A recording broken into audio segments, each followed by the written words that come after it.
श्री शिवाय नमस्तुभ्यम। हर हर महादेव, जय हो भोलेनाथ। दोस्तों, आज की इस वीडियो में हम शिव पुराण के पाठ के बारे में संपूर्ण जानकारी लेंगे कि कब पाठ करना चाहिए, कितने दिनों में करना चाहिए, इसके संपूर्ण नियम क्या होते हैं, किस प्रकार से हमें पूर्णाहुति करनी चाहिए, वो सारी जानकारी आज की इस वीडियो में आपको मिलने वाली है। तो शिव पुराण में भगवान शिव के स्वरूप के बारे में बताया गया है कि किस प्रकार का उनका स्वरूप है, उसका गुणगान किया गया है। शिवलिंग की उत्पत्ति के बारे में बताया गया है। शिवलिंग के भगवान शिव के निराकार स्वरूप होने के बारे में बताया गया है और शिव की पूजा पद्धतियों के विषय में भी जानकारी दी गई है। सृष्टि का निर्माण किस प्रकार से हुआ, शिवलिंग की उत्पत्ति कैसे हुई, शिवरात्रि का क्या महत्व होता है और मृत्यु के विषय में भी बताया गया है और घोर कलयुग के विषय में भी बताया गया है। इसके साथ ही साथ कई प्रकार की इसमें रोचक कथाएं आती हैं, कहानियाँ आती हैं जो हमारा भक्तिपथ प्रदर्शित करती हैं और उससे हमें जीवन जीने की सारी कलाएँ आ जाती हैं। माना जाता है कि जो भी भक्त शिव पुराण में बताई गई विधि से शिव जी की आराधना करता है, पूजन करता है, अभिषेक करता है, वो शिव जी का प्रिय होकर परम पद को प्राप्त करता है। और शास्त्रों के अनुसार यदि हम ग्रह दोष, बाधा आदि समस्या से जूझ रहे हैं तो एक बार आप संकल्प करके शिव पुराण का अवश्य रूप से आप पाठ करें। तो इससे आपको बहुत ज़्यादा पूरी श्रद्धा भाव से आपको करना है। इससे आपको सभी कष्टों का निवारण हो जाएगा और पाठ संपूर्ण होने के बाद हमारी सभी मनोकामनाएं पूर्ण हो जाती हैं और भगवान भोलेनाथ हमारा मार्गदर्शन स्वयं करते हैं। शिव पुराण में शौनकादि ऋषि कहते हैं कि जो भी शिव पुराण को पठन करता है, चाहे वो पढ़े या फिर श्रवण करता है, महादेव स्वयं उसका मार्गदर्शन करते हैं। यह दिव्य पुराण शिवजी के द्वारा ही प्रतिपादित किया गया है। इसे वेद व्यास जी ने संक्षेप रूप में संकलित किया है और यह समस्त जीवों के लिए उपकारक है और सभी तापों का नाश करने वाला है। शिव पुराण पढ़ने से हमारे द्वारा जो भी जाने अनजाने पाप हो जाते हैं या फिर पूर्व जन्म के पाप जो हो गए हैं उनको भी नष्ट कर देता है। ये शिव पुराण पढ़ने के लिए सबसे अच्छा सावन का महीना होता है, जिसमें आप शिव पुराण का पाठ कर सकते हैं, वाचन कर सकते हैं, श्रवण कर सकते हैं। इसके अलावा आप किसी भी सोमवार से कर सकते हैं, इसके अलावा प्रदोष से कर सकते हैं या फिर शिव चौदस से कर सकते हैं। शिव जी का कोई भी जो दिन होता है उस दिन से आप इसे प्रारंभ कर सकते हैं। तो इसके कुछ नियम होते हैं। ये कोई एक खाली पुस्तक नहीं है, इसको पढ़ने के कुछ नियम होते हैं जिनका पालन हमें करना होता है। तो हमें इसका जो संकल्प है वो ज़्यादा लंबा नहीं लेना चाहिए, क्योंकि जितने समय तक हम इसका पाठ करते हैं तब तक हमें उन नियमों का पालन अवश्य रूप से करना होता है, नहीं तो हमें दोष लगता है। तो इसलिए आप कम से कम समय में इसका पाठ संपूर्ण करें। तो हो सके तो किसी योग्य ब्राह्मण से आप कराएं इसका पाठ। अगर देखिए हर किसी के संभव नहीं होता है और हम ईश्वर की भक्ति करना चाहते हैं, उनके विषय में, उनकी भक्ति की जो पद्धतियाँ हैं उन्हें जानना चाहते हैं, तो हम स्वयं से भी इसका अध्ययन कर सकते हैं। अगर आप योग्य ब्राह्मण से नहीं करवा पा रहे हैं या किसी कथावाचक से नहीं करवा पा रहे हैं तो आप बहुत ही सिंपल साधारण तरीके से घर पे भी इसका पाठ कर सकते हैं। तो आज की इस वीडियो में मैं आपके साथ वही जानकारी शेयर करने जा रही हूँ कि आप किस प्रकार से पाठ कर सकते हैं। शिव पुराण में 7 संहिताएं हैं, जिसमें 24,672 श्लोक हैं।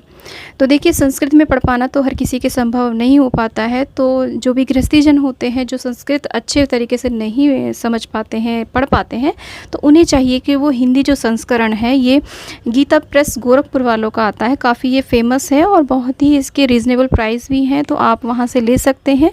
इसमें संक्षिप्त रूप है, शिव पुराण का संक्षिप्त रूप है, सचित्र मोटा टाइप। तो आप इसे ला सकते हैं और इसका अध्ययन कर सकते हैं। तो मेरे पास भी यही है, मैं भी इन्हीं से पढ़ती हूँ। और इसमें जो 7 संहिताएं हैं वो है, पहली है विद्वेश्वर संहिता, दूसरी रुद्र संहिता, तीसरी शतरूप संहिता, चौथी कोटि रूप संहिता और उमा संहिता, कैलाश संहिता और वायवीय संहिता। तो इस प्रकार से 7 संहिताएं हैं, जिसमें कि 24,672 श्लोक हैं।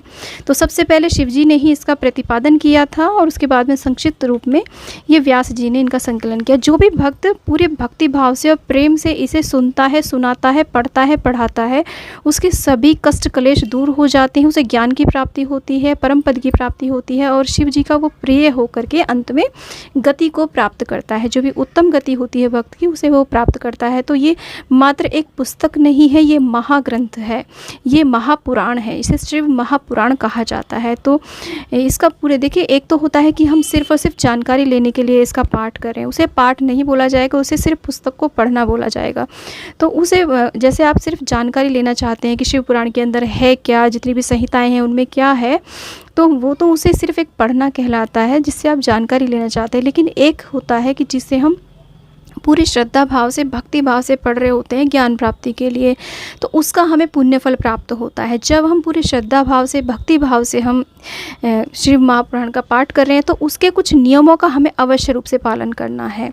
तो वो नियम हमें अवश्य ही तब तक, जब तक हमारा पाठ संपूर्ण होता है, वो नियमों का हमें पालन अवश्य करना चाहिए। नहीं तो हमारे पाठ का हमें कोई भी लाभ नहीं मिलता है, कोई भी हमें पुण्य फल नहीं मिल पाता है। तो आप अगर सिंपल साधारण तरीके से सिर्फ अपनी ज्ञान के लिए, अपनी नॉलेज के लिए पढ़ रहे हैं तो वो अलग बात है, लेकिन अगर आप भक्ति भाव में पढ़ रहे हैं, उसका आप कोई भी पुण्य अर्जन करना चाहते हैं, मुक्ति चाहते हैं, तो उसके लिए आपको इन नियमों का पालन अवश्य करना चाहिए।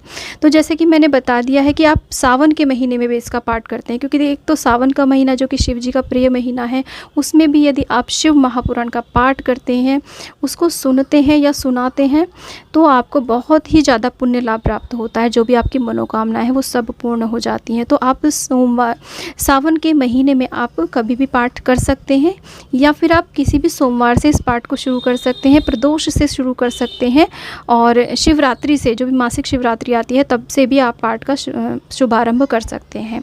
तो देखिए, इसके जो नियम है पहले मैं वो आपको बता देती हूँ, और किस प्रकार से इसे शुरू किया जाता है वो मैं आपको बाद में बताऊँगी।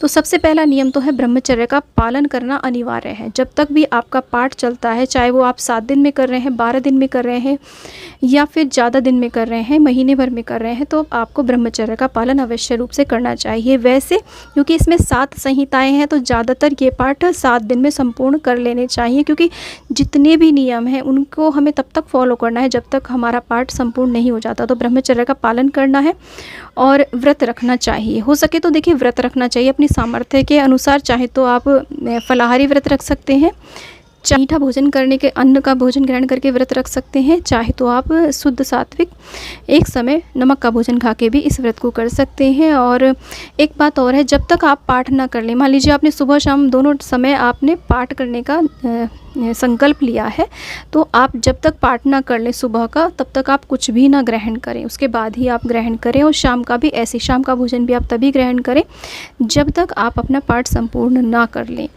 तीसरा होता है कि हमें सात्विक भोजन करना चाहिए, और यदि आप व्रत भी नहीं कर पा रहे हैं तो सात्विक भोजन लें, तामसिक कोई भी भोजन ना लें। मांस, मदिरा और प्याज, लहसुन आदि का बिल्कुल आप त्याग कर दें, और हो सके तो भूमि पर शयन करें, नहीं तो आप काट के बिस्तर पे भी सो सकते हैं। और इसके ये सब भी संभव नहीं है तो आप एक अलग से साफ़ सुथरा बिस्तर ले लें, जिस पे आप डेली में नहीं सो रहे हो, तो उस पर आपको सोना चाहिए। और आपको पर निंदा से, दूसरे लोगों की बुराई से, राग द्वेष और पतित व्यक्ति आदि सभी से दूर रहना चाहिए। झूठ, छल कपट आदि बिल्कुल भी नहीं करना चाहिए जब तक आपका पाठ चल रहा होता है। शिव पुराण के अनुसार पाठ करने से पहले हमें देखिए, बाल, नाखून आदि जो भी हमारी साफ़ सफाई होती है ना, वो हमें कर लेनी चाहिए, दाढ़ी आदि बनवा लेनी चाहिए। जब तक हमारे पाठ चलेंगे तब तक हम ये सब कार्य नहीं करते हैं। अब जान लेते हैं कि हमें पाठ किस प्रकार से करना है। तो जिस दिन भी आपको पाठ शुरू करना है, उस दिन आपको शुद्ध होकर के, आसन पर विराजमान होकर के संकल्प लेना है, गणेश जी का पूजन करना है, और 2 दिन हमें शिव जी की बड़ी पूजा करनी होती है। शिवलिंग का अभिषेक करना चाहिए, और शिव जी की बड़ी पूजा एक दिन तो वो दिन जिस दिन हम शुरू करते हैं, और एक दिन वो होता है जिस दिन हम संपूर्ण करते हैं पाठ, हमारा जब संपूर्ण होता है तब। फिर हमें ग्रंथ की भी पूजा करनी चाहिए, अक्षत पुष्प आदि अर्पित करना चाहिए, धूप दीप दिखाने चाहिए, ग्रंथ को, अपने को, महाशिव पुराण को, इनका भी पूजन करना चाहिए, टीका करना चाहिए। यदि आप सावन के महीने में ये सब पूजन कर रहे हैं तो आप पूरे महीने भी आप इस पाठ को कर सकते हैं, क्योंकि सावन के पूरे महीने, कोई लोग पूरे सावन के महीने व्रत रखते हैं और सावन के महीने में सभी शुद्धताओं का ध्यान रखते हैं। तो आप चाहे तो पूरे सावन के महीने भी इसका पाठ कर सकते हैं, या फिर शिव पुराण का आप साप्ताहिक अनुष्ठान भी कर सकते हैं, यानी कि 7 दिन में। सबसे ज़्यादा जो होता है वो साप्ताहिक अनुष्ठान होता है, 7 दिन तक में इसका पूर्ण कर लिया जाता है। जैसे कि शिव पुराण की मैंने पहले ही बताया कि 7 संहिताएँ दी गई हैं, तो 7 दिन में आप अपना पाठ ये संपूर्ण कर सकते हैं। तो इस प्रकार से इसके बाद में जब हमारा संपूर्ण होने का दिन आता है, तो उस दिन हमें फिर से शिव जी का बड़ा पूजन करना होता है, हवन करना चाहिए शिव जी के मंत्रों के द्वारा। ओम नमः शिवाय मंत्र के द्वारा, या श्री शिवाय नमस्तुभ्यम, या जो भी शिव जी के मंत्र होते हैं ना, उससे हमें छोटा सा हवन अवश्य रूप से करना चाहिए। देखिए, अगर आप किसी ब्राह्मण, योग्य ब्राह्मण से या फिर किसी से करा रहे हैं तो आपको कोई चिंता का विषय नहीं होता, लेकिन ये विधि मैं वो बता रही हूँ जो आप घर पर स्वयं कर सकते हैं। तो जितने भी आपकी सामर्थ्य हो उतने अनुसार आप ब्राह्मणों को भोजन करा दें, एक या फिर जितने भी करा सकें, उन्हें दान दक्षिणा दे दें। और जैसे आप सावन में कर रहे हैं तो सावन पूर्णिमा के दिन आप जैसे उसका संपूर्ण आहुति कर रहे हैं तो आप उस दिन शिव पुराण ग्रंथ को दान कर सकते हैं। तो दान करने से व्यक्ति जो है शिवलोक की उसे प्राप्ति होती है। पाठ में रही किसी भी प्रकार की कमी या अधिकता को दूर करने के लिए शिव सहस्त्र नाम का भी हमें अवश्य रूप से पाठ कर लेना चाहिए जब हमारे पाठ की संपूर्णता होती है। तो दोस्तों इस प्रकार से हमें शिव पुराण का पाठ करना चाहिए। बहुत ही ज्ञानवर्धक ये हमारा महापुराण है और इसमें शिव भक्ति, जो भी शिव भक्त हैं, शिव जी के विषय में जानना चाहते हैं, उनके लिए बहुत ही महत्वपूर्ण है। तो जो भी हमारे मन में डाउट्स आते हैं ना, उन सबको ये क्लियर करती है, हमें भक्ति मार्ग हमें बताती है, शिव जी हमारा स्वयं मार्गदर्शन करते हैं। तो इस प्रकार से हमें शिव पुराण का पाठ करना चाहिए, जाप करना चाहिए। तो उम्मीद करती हूँ कि वीडियो आपके लिए ज्ञानवर्धक रहा होगा। इससे संबंधित यदि कोई भी आपका क्वेश्चन है, किसी भी प्रकार का आपको डाउट रह गया है तो आप मुझे कमेंट बॉक्स में बताइए, मैं आपका ज़रूर आंसर देने की कोशिश करूँगी।